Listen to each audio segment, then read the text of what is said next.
Oke, balik lagi bersama saya Joe. Udah lama aku nggak membuat video dan ini semoga saya buat video ini semoga bermanfaat bagi kalian. Saya apa ya? Menggunakan judul yaitu kenapa saya kena COVID. Itu. Kok COVID itu bisa kena sih ke saya? Awal cerita ya adalah tanggal 11 kemarin saya merasa sakit. Saya itu demam di malam hari dan pada saat saya merasa sakit, saya merasa itu adalah penyakit tipes. Dan pada saat tanggal 11 itu saya langsung ke puskesmas untuk melakukan tes. 2 tes yang saya lakukan, yaitu tes darah untuk yang pertama yaitu tes darah untuk tipes dan yang kedua adalah tes untuk PCR. Karena kenapa saya melakukan 2 tes tersebut, karena demam itu merupakan gejala umum dan di tipes juga kita mengenal gejalanya adalah pada saat malam hari itu demam, dan saya juga demamnya malam hari aja naik turun. Dan di COVID sendiri gejalanya juga ada yang namanya demam.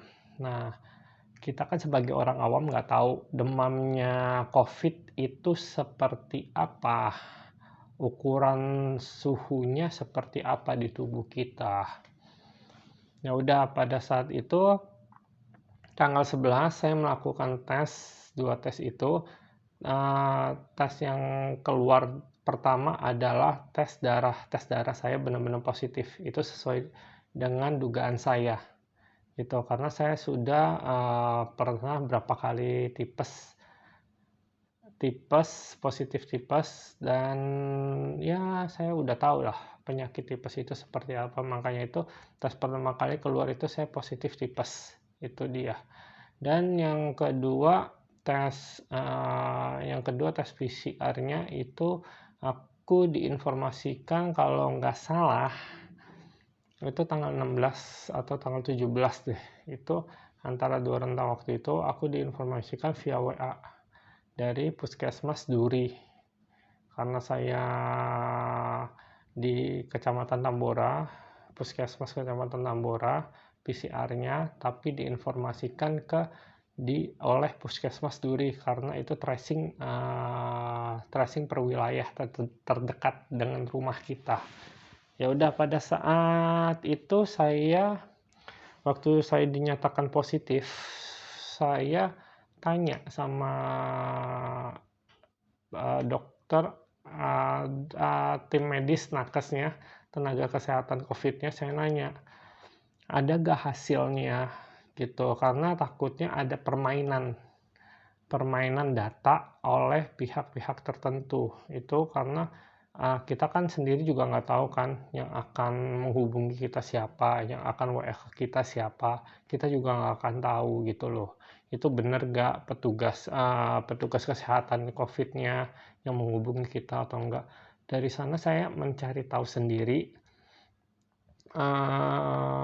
Pihak yang menghubungi saya nakes yang di Duri Utara itu berinisial R, seorang ibu berinisial R, dan saya tanya hasilnya ada atau enggak. Ternyata hasilnya bisa dicetak atau enggak gitu. Ternyata mereka bilang tidak bisa dicetak, hanya berupa PDF. Oke, saya terima itu karena berupa PDF. Mereka screenshot komputer mereka. Untuk PDF-nya saya dinyatakan positif. Dari sana saya coba nakes R ini mengajukan saya mau diisolasi mandiri atau isolasi rujukan, dan dari situ saya bilang saya mau isolasi rujukan gitu, karena saya berpikir tidak memungkinkan saya untuk isolasi mandiri di rumah gitu. lebih baik saya minta rujukan. Dan itu kenapa saya pilih rujukan, karena saya berpikir rujukan itu lebih enak. Kenapa saya bilang lebih enak, karena pada saat kita nggak tahu kan penyakit COVID, saya orang awam, saya nggak tahu penyakit COVID itu seperti apa. Dan saya juga takut ada kesalahan dalam perawatan selama saya isolasi mandiri. Jadi saya meminta untuk rujukan. Jadi pada saat ada segala sesuatu yang terjadi sama saya, nakes nakes akan secepatnya membantu saya gitu loh. Jadi kan isolasi rujukan kayak itu bisa di rumah sakit, bisa aja di Wisma Atlet, bisa aja di hotel-hotel yang bekerja sama dengan pemerintah untuk tujuan COVID. Nah, di sana saya minta untuk rujukan, dan pada saat itu nakes air ini meminta data-data saya. Saya sudah memberikan data-data saya, dan nakes ini minta untuk keluarga saya yang pernah selama ini berhubungan dengan saya. Jadi saya kasih ke data-data keluarga saya, istri saya juga saya kasih untuk melakukan tes PCR.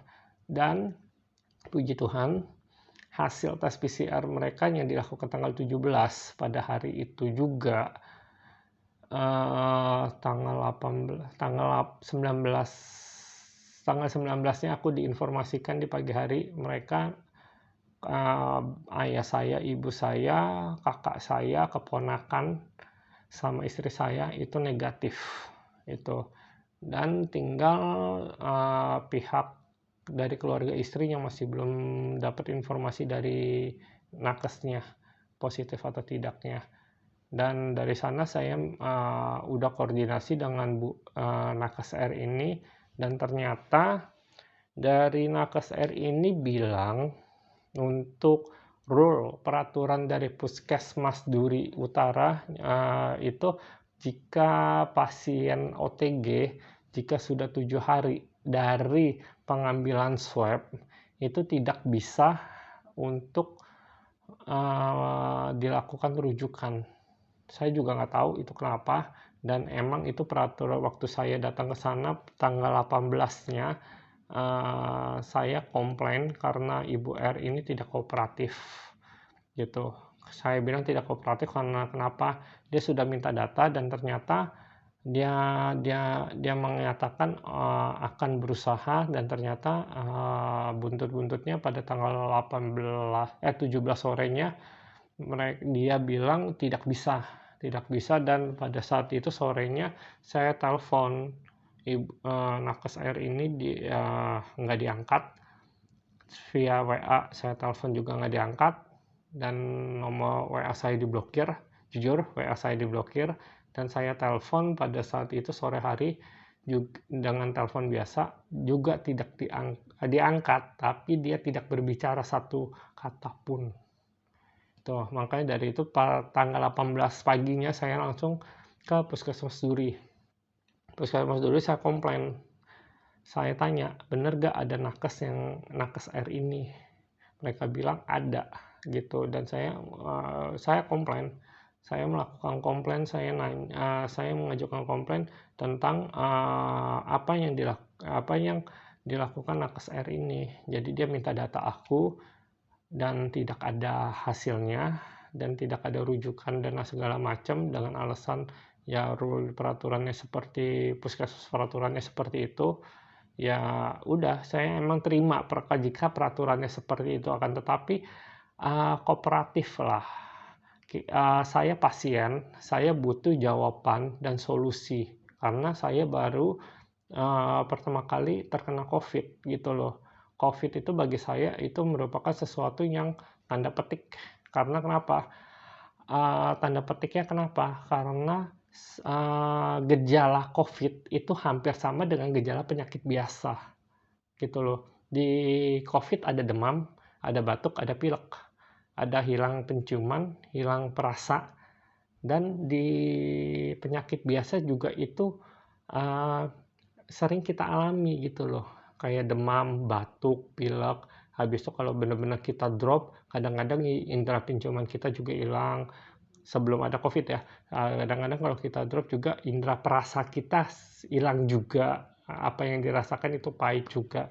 Itu gejala umum hampir sama dengan gejala COVID. Itu makanya itu bagi aku itu sangat rancu. Makanya itu saya datang ke puskesmas itu minta kejelasan gitu loh. Bisa atau enggak untuk dirujuk, atau tidak bisa, apa ada solusi lain gitu loh. Apa vitamin apa yang bisa menunjang saya, bukan hanya vitamin C 1000 aja yang saya pertanyakan itu loh. Nakes air ini memberikan saya vitamin C 1000 itu, dan saya tanya butuh pengobatan apa lagi selain saya minum vitamin C 1000 itu loh. Itu yang saya pertanyakan. Dan pada saat itu juga 18 paginya sebelum saya ke puskesmas ada telepon yang mengatasnamakan nakes S dari penjaringan, dan saya enggak berpikir negatif ya, ini orang benar atau enggak apa segala macam. Saya cuman berpikir semoga aja ini orang benar gitu loh, semoga aja orang ini tidak mengatasnamakan suatu instansi gitu. Dan pada saat paginya dia nakes S ini telepon saya menanyakan kondisi saya dan menanyakan apakah saya itu ada gejala atau tidak. Saya bilang saya tidak ada gejala apapun, penciuman saya normal, indera perasa saya normal, dan juga yang saya rasakan cuman penyakit saya tipes ini, yaitu demam di malam hari aja yang naik turun. Dan nakes S ini bilang ke saya mau gak dirujuk gitu, nanti dia bantu. Saya bilang saya mau dirujuk asal bener, jangan kalian minta data saya sudah berikan, ternyata buntut-buntutnya tidak ada rujukan gitu loh. Saya nggak mau data yang saya berikan itu dijadikan permainan data. Itu banyak kan sekarang kadang-kadang kalian kayak kalian ngajuin kartu kredit minta data-data ini, ternyata nggak disetujuin, takutnya data kalian dipermainkan. Itu banyak di beberapa instansi seperti itu yang pernah saya dapatkan seperti itu, minta data tapi nggak ada, tapi fotokopi KTP dan segala macam itu bisa disalahgunakan. Itu saya yang nggak mau. Makanya itu saya bilang nakes S ini ya udah terserah, kalau saya bisa dapat rujukan saya mau dirujuk, jika nggak dapat saya tidak akan memberikan data apapun itu. Dan nakes S ini bilang iya dia bisa lakukan bisa ajukan rujukan, karena di data mereka sendiri di nakes S puskes penjaringan sendiri, datanya baru saya masih data saya baru masuk ke dia, dan di data dia sendiri masih dalam toleransi untuk rujukan, berapa hari masih ada dapat toleransi untuk rujukan. Ya udah, saya bilang iya, saya kirim datanya semua. Dan pada saat itu nakes S ini minta saya untuk surat hasil tes PCR. Dan pada saat itu saya kan lagi di Puskes Duri, dan saya bertemu dengan dokter D. Dokter D ini merupakan tracing dari nakes S. Jadi pada saat itu saya berikan nomor telepon nakes S ke dokter D ini. Dan pada saat itu mereka komunikasi, dan dokter D ini memberikan surat keterangan yang menyatakan saya positif karena nakes S. Dan pada saat itu juga siang, saya jam 11 ya kalau nggak salah, tanggal 18 jam 11 saya langsung dapat WA dari nakes S bahwa saya dirujuk di daerah Telogong, yaitu Hotel Hariston. Dan saya dirujuk di sana, saya diharuskan datang ke puskes, sama-sama bareng datangnya, dan saya dirujuk di sana. Dan pada saat tanggal 18 itu saya langsung masuk. Itu. Banyak yang nanya sama saya, kenapa sih saya bisa kena? Saya sendiri, saya akan bilang, saya nggak tahu saya kenanya kenapa. Saya kena dari mana? Yang saya tahu adalah saya mempunyai riwayat tipes gitu loh. Pada saat saya capek, kelelahan apapun itu, jika saya benar-benar drop, itu saya udah tipes. Dan benar kan, tanggal 11 itu hasil darah saya itu saya dinyatakan positif tipes. Terus saya juga nggak tahu itu. Banyak yang nanya sama saya, rasanya apa sih sakit COVID? Saya nggak ngerasain apa-apa. Pernafasan saya normal, penciuman saya normal, indera perasa saya normal. Terus kenapa bisa sakit? Saya juga nggak tahu gitu loh. Yang saya tahu saya cuma demam aja. Nah, ini dia yang saya cari tahu oleh dokter D. Bedanya demam tipes dengan demam COVID itu apa? Demam tipes itu demamnya itu sendiri diukur dari suhu tubuh. Jadi jika tipes biasa itu suhu tubuhnya pada saat diukur itu sekitar di atas 37 ke atas lah gitu. Dan demamnya COVID itu sendiri itu adalah suhu normal. Suhu normal badan kita pada saat diukur yaitu 36 sekian gitulah. Itu normal dan kita ngerasa kayak demam aja. Dan itulah perbedaannya. Dan itu yang saya rasakan adalah saya demam pada saat diukur suhu tubuh saya itu 36 sekian. Dan itu tidak termasuk demamnya tipes. Jadi saya merasa demamnya ya demam, bisa dibilang demam COVID gitu loh. Saya nggak tahu indikasi demam COVID seperti apa. Jadi yang saya dapatkan ya seperti itu. Jadi COVID itu indikasi demamnya itu yaitu pada saat suhu tubuh kita merasa panas, tapi diukurnya itu suhu normal. Jadi suhu normal pada saat kita diukur itu suhunya normal, tapi kita merasakan badan kita demam gitu. Ya itu aja sih info dari dokter D-nya. Habis itu informasi yang saya tanyakan ke dokter D, sebelum itu deh saya lanjut aja lah. Sebelum saya ngomong PCR-nya, saya lanjut aja lagi.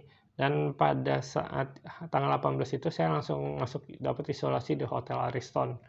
Banyak yang nanya ke saya, Hotel Ariston kenapa di hotel, kenapa nggak di Wisma Atlet gitu. Saya udah request ke Wisma Atlet, akan tetapi semuanya balik lagi kepada puskesmasnya. Puskesmasnya itu mereka akan ngecek yang terdekat dari mereka, yang masih ada kosong tempat untuk isolasi itu di mana gitu. Jadi mereka cari yang terdekatnya terlebih dahulu. Jika terdekatnya semua yang bekerja sama untuk COVID itu full, baik itu rumah sakit, baik itu hotel, itu full, mereka akan carikan yang agak jauh dari lokasi mereka gitu. Makanya itu saya ditempatkan di Hotel Ariston. Habis itu pertanyaan pasti yang akan sering ditanyakan, apa sih yang didapetin selama isolasi gitu di hotel. Itu yang akan saya jawab. Yang akan kalian dapatkan selama isolasi di hotel yaitu sebuah kamar. Kamar dengan satu ranjang dan satu orang. Jadi kalian di kamar sendiri. Enggak berdua, enggak bertiga. Jadi kalian di kamar itu sendiri. Dan pada saat kalian di kamar itu sendiri, Itu fasilitas apa sih yang didapat? Fasilitasnya ya seperti kebanyakan hotel, ada TV, ada wifi, ada kamar mandi, ada wastafel. Akan tetapi uh, akan tetapi yang kalian tidak akan dapat seperti pada saat Anda nginep di hotel secara normal gitu loh. Yang nggak kalian dapatkan adalah kopi saset, teh saset, gula, creamer, gelas, sabun, handuk, sampo, sikat gigi, odol, itu kalian nggak dapat. Jadi kalian harus bawa sendiri. Yang kalian dapat cuman botol aqua. Aqua yang bukan 320 ml tapi yang gede 1,5 liter. Itu kalian akan dapat aqua 1,5 liter 2 botol. Itu aja yang kalian dapatkan. Sisanya peralatan kalian bawa sendiri. Oh ya, sama satu lagi, teko penghangat air panas itu kalian juga dapat gitu. Gantungan baju kalian juga dapat gitu. Kulkas juga kalian udah dapat gitu. Sisanya kayak handuk, sabun, odol, sikat gigi kalian bawa sendiri gitu. Hotel tidak memfasilitasi itu. Kalian tau lah kenapa nggak difasilitasi, takut yang namanya virus COVID itu nempel di suatu benda gitu. Habis itu boleh gak sih keluar kamar selama isolasi atau turun ke lobi selama isolasi? Selama kalian isolasi di hotel, itu kalian tidak diperbolehkan untuk keluar kamar atau turun ke lobi tanpa izin dari nakes. Jadi kalau kalian butuh misalnya berjemur di bawah, kalian harus izin ke nakes. Saya mau berjemur nih. Tergantung dari mereka mengizinkan atau tidak gitu. Pokoknya kalian tidak diizinkan untuk keluar dari ruangan isolasi.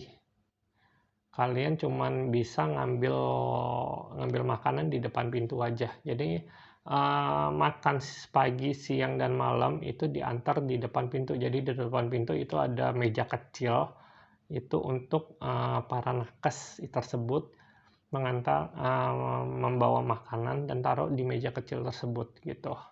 Dan tiap pagi kalian juga akan dapat 2 botol aqua 1,5 liter. Itu tiap pagi kalian akan dapat. Enak gak sih isolasi di isolasi rujukan? Aku bilang sih seperti biasa kalian di kamar gitu loh. Akan tetapi berbedanya adalah kalian di sini kalian dipantau sama tenaga kesehatan. Jadi kalau misalnya kalian ada apa-apa, tenaga kesehatan di sini akan siap membantu Anda. Beda dengan kalian isolasi mandiri di rumah. Pada saat kalian ada sesuatu, kalian harus jalan ke rumah sakit atau ke puskesmas. Itu aja bedanya. Gitu.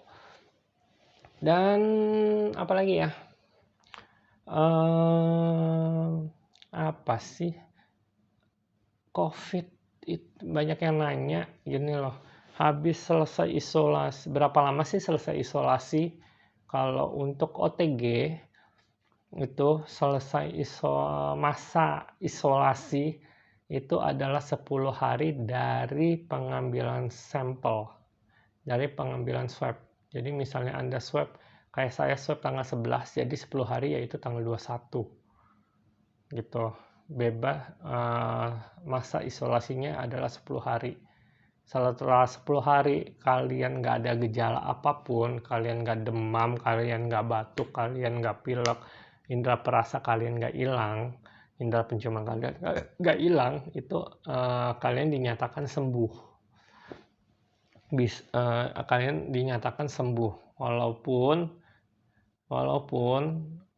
kalian yang udah kena COVID nggak 100% virus itu hilang dari tubuh.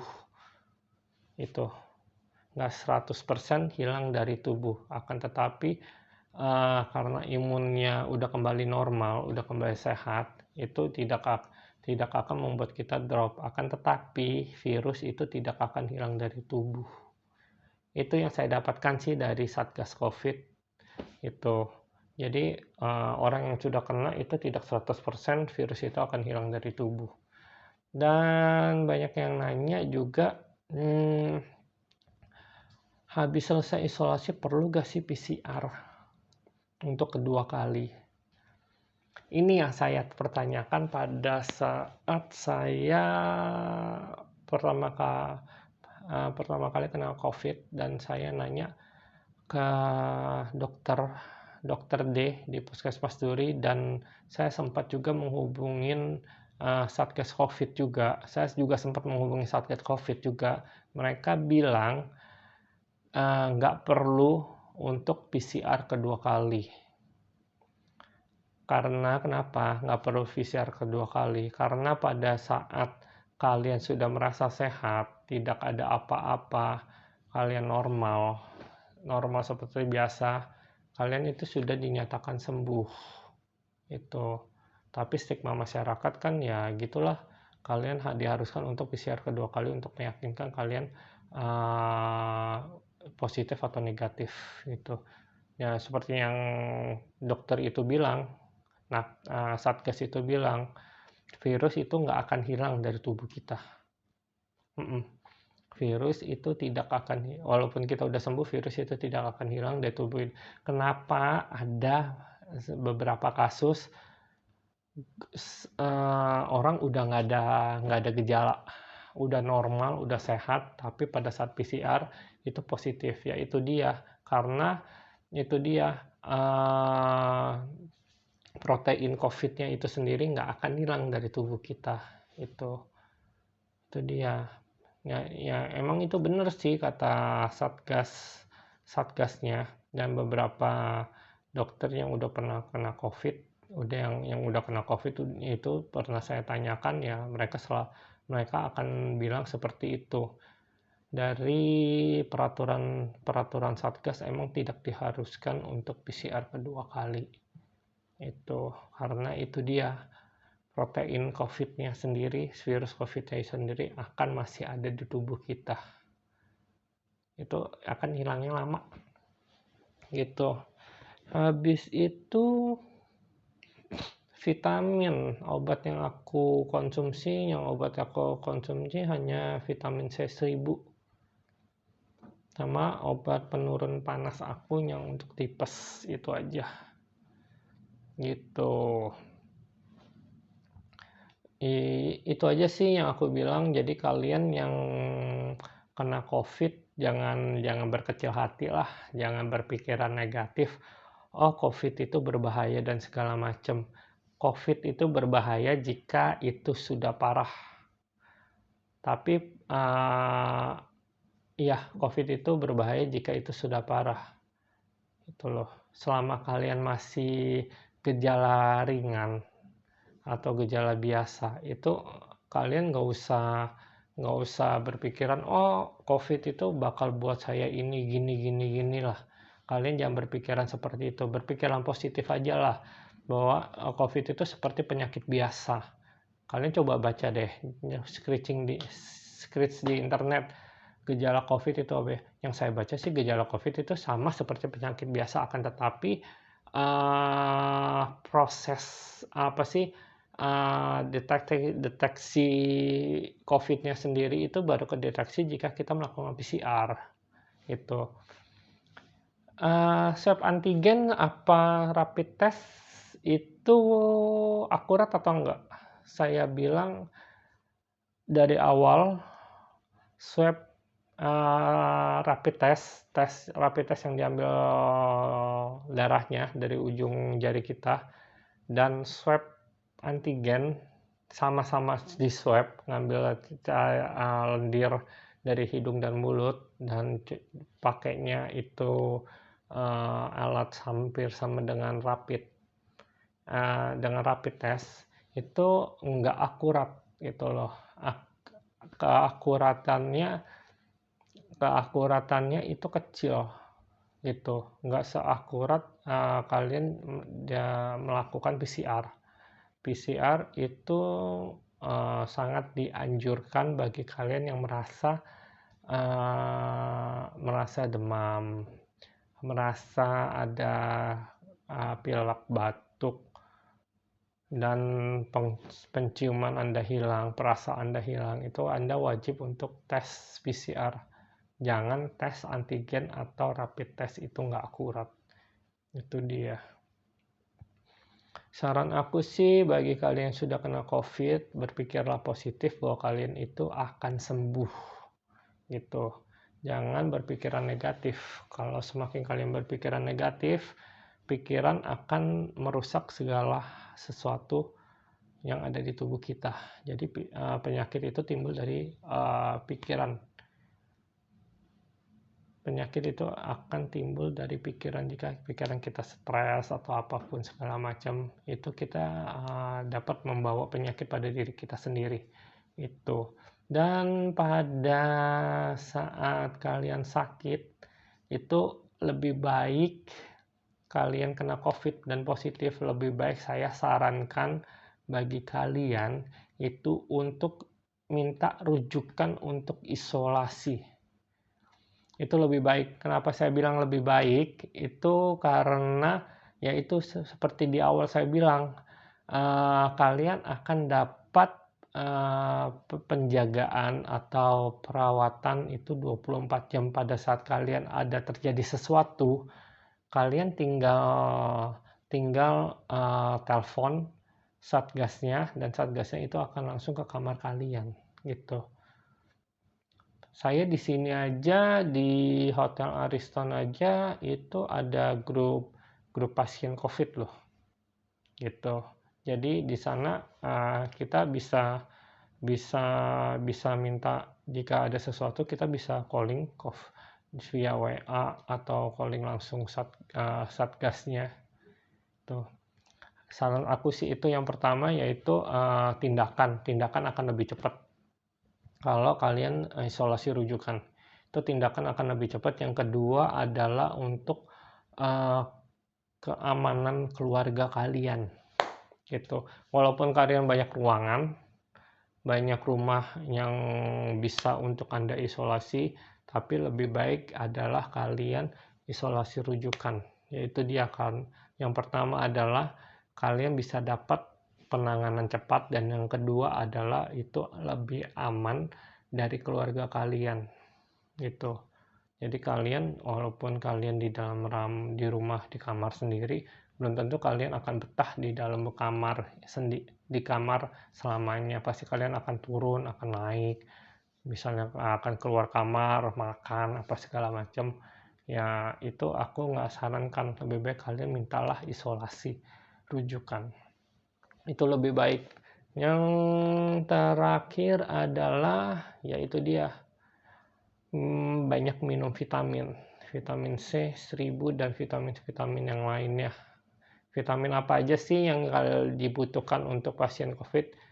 Kalian tanyakan kepada nakes masing-masing. Nanti mereka akan memberikan petunjuk vitamin apa yang harus kalian minum, karena tiap orang itu akan berbeda-beda gitu, nggak akan semuanya sama. Sama sih, cuma satu yang sama, yaitu vitamin C 1000 itu yang akan diberikan. Tapi untuk obat-obatan yang lain kalian harus tanyakan ke nakesnya masing-masing gitu loh, karena kondisi tubuh seseorang itu akan beda-beda. Itu dia. Terus apalagi ya? Ya udah, aku cuma mau informasikan itu aja. Jadi kalian yang kena COVID, jangan berkecil hati, jangan bersedih, jangan patah semangat. Kalian harus bersemangat, kalian bisa sembuh, kalian bisa melakukan aktivitas seperti biasa, seperti itu. Jangan lupa kalian setelah melakukan isolasi, jangan lupa protokol kesehatan itu harus dilaksanakan. Pakai masker, cuci tangan, dan jaga jarak. Masker, banyak yang bilang, saya sendiri bilang masker engap. Masker itu buat susah nafas. Iya, masker itu buat susah nafas, dan masker itu benar-benar pengap. Saya pakai masker aja di sini jerawatan gitu loh. Tapi ya mau nggak mau, new normal, harus melakukan sesuatu yang baru gitu untuk kesehatan dan kesehatan bersama. Untuk untuk pasien COVID, setahu aku itu yang udah kena COVID, setahu aku bisa dapat, tapi lebih jelasnya kalian nanyakan ke nakes kalian masing-masing gitu aja. Oke, itu aja yang bisa saya berikan. Kenapa saya kena COVID? Saya juga nggak tahu kenapa saya kena COVID gitu loh. COVID itu apa sendiri saya juga nggak tahu. Gitu, COVID itu apa? Yang saya tahu adalah saya sakit panas itu doang. Karena saya sakit tipes. Itu panas tipes dengan panas COVID itu berbeda. Jadi kalian kalau misalnya kalian panas, kalian demam, lebih baik minta tes 2, yaitu tes darah untuk tipes dan tes PCR untuk COVID. Itu lebih akurat. Jadi kalian bisa menentukan penyakit apa yang saya hadapi. Itu aja guys. Jadi semoga ini dapat bermanfaat bagi kalian. Jangan patah semangat bagi kalian yang kena COVID. Tetap semangat. COVID itu menurut aku nggak berbahaya jika gejalanya nggak berat. Gitu. Gejala berat yaitu jika kalian ada komplikasi. Jadi ada penyakit bawaan, kalian kena COVID lagi, dan itu perlu penanganan khusus. Itu aja yang bisa saya bagikan. Semoga bermanfaat, semoga kalian sehat selalu, dan gunakan masker, jaga jarak, dan cuci tangan. That's it. Oke, bye-bye.